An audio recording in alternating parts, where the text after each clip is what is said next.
Hello friends, आज की इस वीडियो में हम बात करने वाले हैं सेंटेंसेस की। What is the sentence, sentence क्या होता है और दूसरी बात इसको हम कैसे आइडेंटिफाई करते हैं एंड तीसरी थिंग है कि हम इसको कैसे राइट करते हैं। तो आज की इस वीडियो में हम इसी को समझेंगे। तो चलिए फ्रेंड्स समझते हैं। सबसे पहले हम समझेंगे व्हाट इज़ द सेंटेंस। देखिए सेंटेंस क्या होता है। सबसे पहले हम बात करते हैं सेंटेंस की कि एक्चुअली में ये क्या होता है। इसका हिंदी मीन्स होता है वाक्य। देखिए इसकी हम एक डेफिनेशन बनाएं या होती है तो वो ये होती है group of words which gives a meaningful sense. जो एक शब्दों का समूह होता है जिसका कुछ अर्थ होता है। देखिए जैसे कि एग्जाम्पल के थ्रू समझते हैं। जैसे अगर मैं कहूँ कि वह खेलता है तो वह खेलता है। अब देखिए अगर मैं आपसे इसमें क्वेश्चन करूं कि बताइए कौन खेलता है, तो यहाँ आप बताएंगे वह खेलता है। ठीक है, तो आप कहेंगे कि वह खेलता है। चलिए वह के स्थान पर हम और कुछ ले लेते हैं। मान के चलिए हम यहाँ पर ले लेते हैं राम। यहाँ पर हम राम को मान लेते हैं। तो मैं आपसे एक क्वेश्चन करता हूँ कि बताइए इस वाक्य में क्या हो रहा है। तो आप कहेंगे कि राम खेल रहा है या राम खेलता है। और दूसरी बात मैं आपसे पूछूं, अगर इसमें मैं आपसे पूछूं कि बताइए राम क्या करता है, राम खेलता है। और अगर इसमें मैं पूछूं कि कौन खेलता है तो आप कहेंगे राम खेलता है। तो इसका मीन्स ये होगा कि हमें इस एक ग्रुप ऑफ वर्ड, देखिए यहाँ ये शब्द दिए गए हैं, एक राम, एक खेलता, एक है। तो ये जब एक सिस्टमेटिक वे में, एक स्ट्रक्चर वे में अरेंज हैं तो हमें क्या दे रहे हैं, एक मीनिंगफुल सेंस दे रहे हैं जिसका हम अर्थ समझ पा रहे हैं और हमें पता चल रहा है कि कौन खेलता है या कोई क्या काम कर रहा है। तो यही हमारा क्या होता है, सेंटेंस होता है। आई होप कि आपको समझ में आ गया होगा। बात करते हैं कि एक सेंटेंस को किस वे में लिखते हैं। देखिए अब हम समझेंगे कि एक सेंटेंस को कैसे या किस वे में लिखा जाता है। तो इसका स्ट्रक्चर देख लेते हैं फ्रेंड्स, स्ट्रक्चर। ठीक है, तो देखिए जैसे कि मैंने आपको बताया था कि राम खेलता है।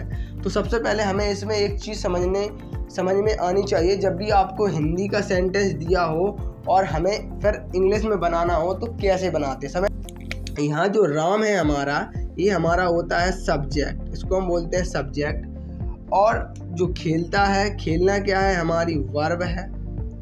और है या ता है, ती है, ते है। सिंपली हम केवल 3 ही सेंटेंसेस का यूज़ करते हैं। या सिंपली 3 ही सेंटेंस होते हैं। एक होता है प्रेजेंट, एक होता है पास्ट एंड एक होता है हमारा फ्यूचर। तो आपको पता होना चाहिए कि जो हमारे 3 सेंटेंसेस में से ही एक सेंटेंस होगा ये। अब वो पता कैसे करेंगे आप, कि देखिए जनरली हम बात क्या करते हैं, या तो हम जनरली प्रेजेंट की बात करते हैं या फिर करेंगे हम पास्ट की। फ्यूचर की बात बहुत कम ही करते हैं लेकिन करते भी हैं। तो मेनली समझ में आना ये चाहिए कि प्रेजेंट की बात होगी या पास्ट की बात होगी। तो यहाँ पर आप देख सकते हैं सिंपली जिस वाक्य में लास्ट में, जैसे कि मैं आपसे कहूँ लास्ट में, जैसे कि पता है आपको ता, ती, ते, तो ये प्रेजेंट है। ठीक है, और लास्ट में छोटा आ, ई या ए की मात्रा आए तो ये क्या हो जाता है, हमारा पास्ट बन जाता है। जैसे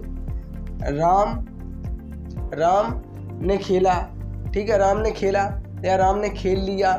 ठीक है, उसने वर्क कर लिया। तो इस तरीके के जो सेंटेंस होते हैं वो पास्ट में चले जाते हैं। और जो प्रेजेंट में होते हैं, जैसे राम खेलता है, सीता गाती है, मोहन नाचता है, इस तरीके के जो सेंटेंसेस होते हैं उसको आप इजीली समझ सकते हैं। ये मैं आपको बता रहा था। यहाँ आप सबसे पहले इसमें सब्जेक्ट देखेंगे, फिर हमारा वर्ब आएगा और हमें उसके बाद हमें क्या देखना है कि किसका सेंटेंस है।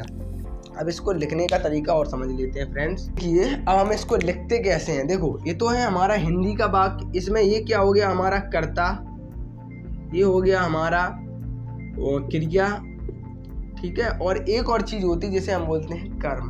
अगर मैं इसमें कह दूं, अभी केवल इसमें 2 चीज़ ही हैं, एक तो सब्जेक्ट है, एक वर्ब है।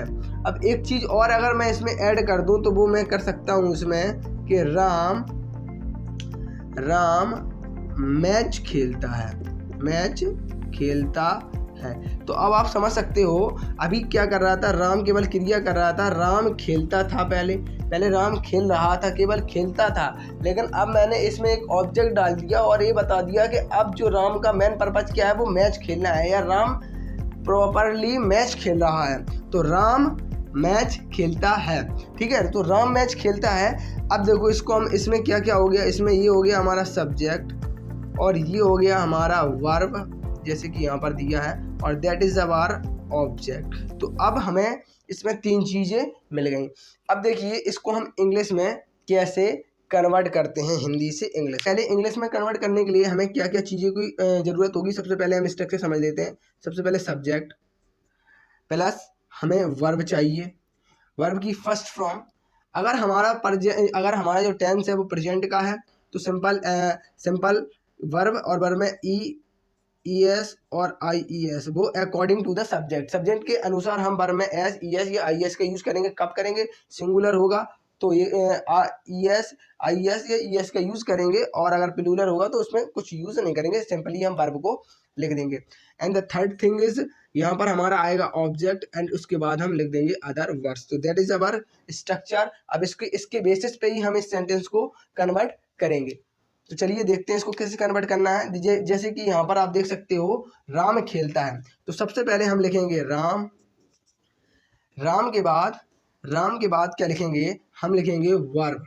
पहले हमारा सब्जेक्ट आता है, इसके बाद फिर हमारी वर्ब आती है। अब यहाँ पर आप देख सकते हो जो राम है वो सिंगुलर सब्जेक्ट होने के वजह से जो वर्ब के साथ में हम किसका यूज करेंगे, एस या ES का। तो अकॉर्डिंग टू द सब्जेक्ट, तो राम क्या सिंगुलर है तो हम यहाँ लिखेंगे प्ले, PLAY, और प्ले में क्या लगा देंगे, एस। तो राम प्लेस, और अब उसका ऑब्जेक्ट क्या है, उसका ऑब्जेक्ट है मैच, मतलब वो क्या खेला है, मेनली मैच खेला है। तो राम प्लेस मैच, MATCH, तो राम प्लेस मैच। तो इस तरीके से हम इन सेंटेंसेस को बनाते हैं। तो अब हम कुछ और एग्जांपल इसमें देख लेते हैं।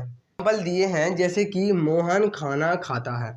अब यहाँ देखो सबसे पहले हमें देखना है सब्जेक्ट, तो सब्जेक्ट हमारा क्या है, मोहन, ठीक है। तो सबसे पहले हमारा सब्जेक्ट मोहन, इसके बाद हम देखते हैं वर्ब खाता, ठीक है, या खाना खाने की प्रक्रिया को क्या कहते हैं हम, वर्ब। तो दैट इज अवर वर्ब। तो मोहन ईट माने क्या होता, ठीक है, खाने की प्रक्रिया।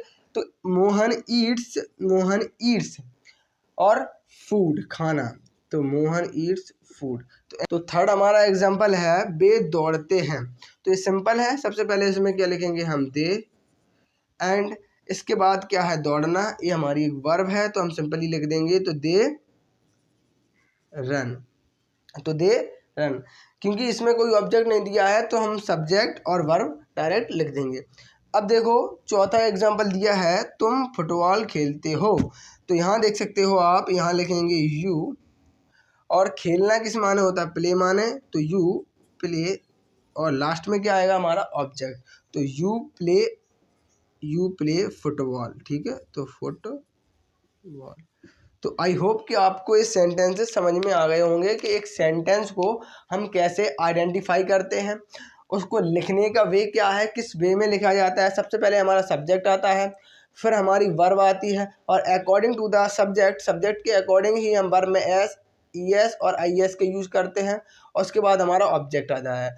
अब अगर बात करते हैं पास्ट की, अगर पास्ट में कोई सेंटेंसेस आ जाता है तो उसको भी आप वर्ब का सेकंड फॉर्म यूज़ कर देंगे, और ऐसे उसको भी आप सिंपली बना सकते हैं। आई होप कि आपको वीडियो अच्छी लगी हो। अगर वीडियो अच्छी लगी हो तो प्लीज़ वीडियो को लाइक करें और चैनल को सब्सक्राइब करें ऐसे ही और इन्फॉर्मेशनल वीडियोज़ के लिए। Thank you for watching.